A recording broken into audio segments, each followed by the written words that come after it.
नमस्कार, न्यूज़ 18 में आपका स्वागत है। मैं हूँ आपके साथ रुपेश कुमार साहू। हम इस वक्त मौजूद हैं रायपुर के साइंस कॉलेज, जहाँ पर 2 दिनों तक वनस्पति विज्ञान सेमिनार का आयोजन किया गया है। आइए जानने की कोशिश करें इन सेमिनार में 2 दिनों तक वर्तमान में वनस्पति विज्ञान की रुझान और संभावनाओं को तलाशने का शिक्षाविदों की एक प्रक्रिया है।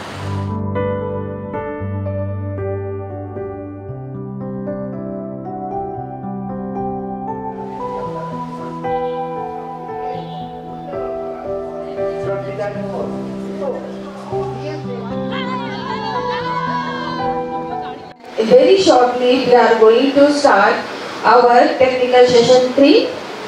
First talk by Dr. Srinivasu, who is from Department of Botany, Rashtra Akhdolji Maharaj Nagpur University, Nagpur.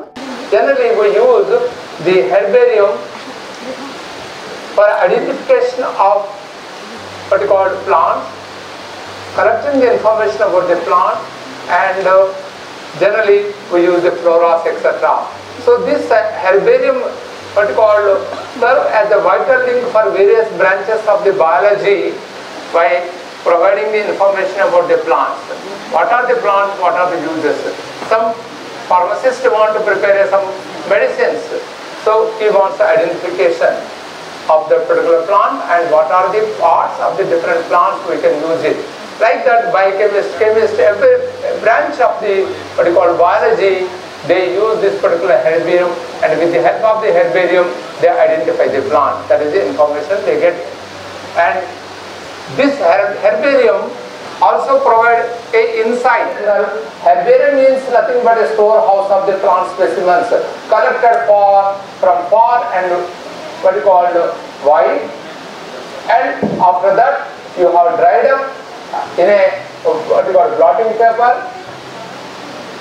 and after that you have to give the what you call you are not collecting any plant, you are taking the digital images of the plant and you are storing that information in a computer and following the remaining steps, the description, everything. So according to me, this is my definition of the electronic herbarium. Simply you can define as a high resolution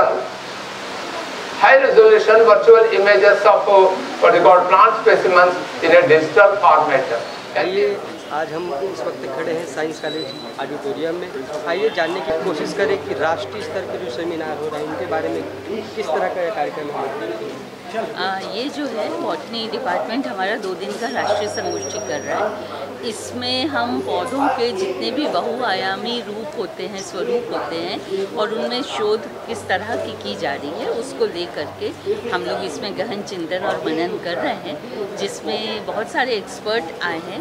Lucknow से हमारे NBRI से doctor LB Chaudhary आए हैं, और इसके अलावा नागपुर से doctor श्रीनिवासु पधारे हैं, और इनके अलावा डॉक्टर DK कपगटे अभी कुछ ही देर में पहुंच रहे हैं, वो महाराष्ट्र से आ रहे हैं।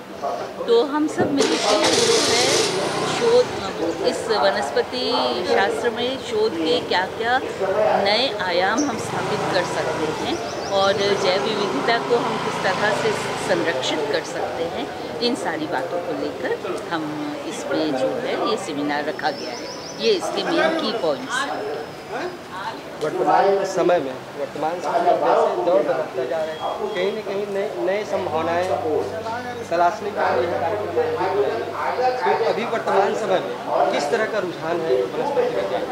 देखिए, अभी जो समय है ना, ये समय एकदम बदलाव का है, क्योंकि हम बहुत सारे इंटरैक्शंस को देख रहे हैं, और बॉटनी से ही मूल रूप से जो ब्रांचेस उपजी हैं या निकली हैं, बहुत बायोटेक्नोलॉजी है, माइक्रोबायोलॉजी है, लाइफ साइंस है पूरा, तो उसमें पौधों का एक बहुत प्रमुख रोल है। आप कह सकते हैं हमारे जीवन, ऑक्सीजन ही हमें इनसे मिलता है, तो ये तो हमारा जो है एक तरह से कह सकते हैं कि प्राण है, जीवन प्राण है वो हमारे। तो पौधों का तो बहुत ही उम्दा और सबसे जो है सिग्निफिकेंट रोल मैं कह सकती हूँ वो पौधों का है। तो इसमें हम सारे एस्पेक्ट, उसका जो है कार्यकी है, फिजियोलॉजी है, मेटाबॉलिज्म है, जैव विविधता है और बायोटेक्नोलॉजी है, इन सारे एस्पेक्ट्स को हम आपस में इंटरेक्ट करके इससे हमको जो नए शोध मिलेंगे वो मानव कल्याण में काम आएगी।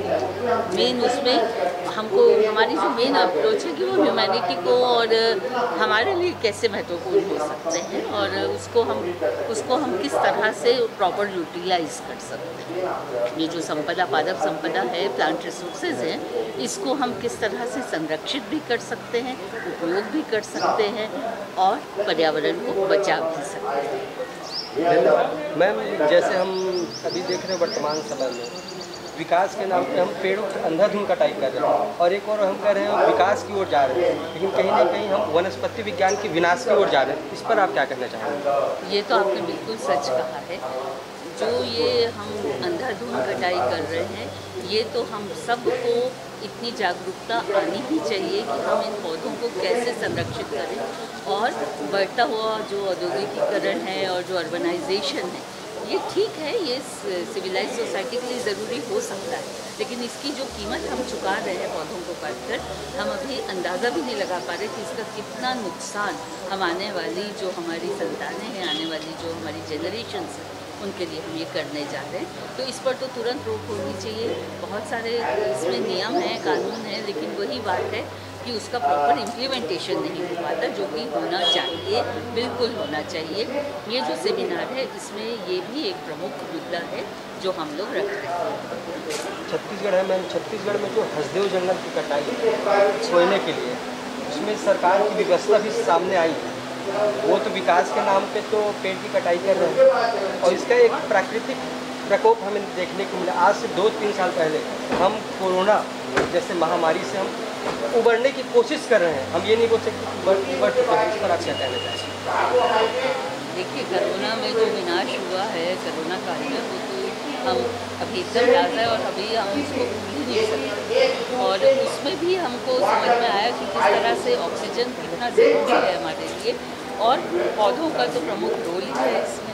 तो आप समझ ही सकते हैं कि पौधों को जीवित रखना, पौधों को लगाना, वृक्षारोपण करना, न केवल वृक्षारोपण करके उसको भूल जाना, ये कोई उसका वो नहीं है कि बड़े बड़ी जगह पर वृक्षारोपण होते हैं कि आज हमने 10,000 पेड़ लगाए, ये टारगेट रखते हैं। ये टारगेट रखने का वो नहीं है, पौधों को पालने की कोशिश हमारी होनी चाहिए।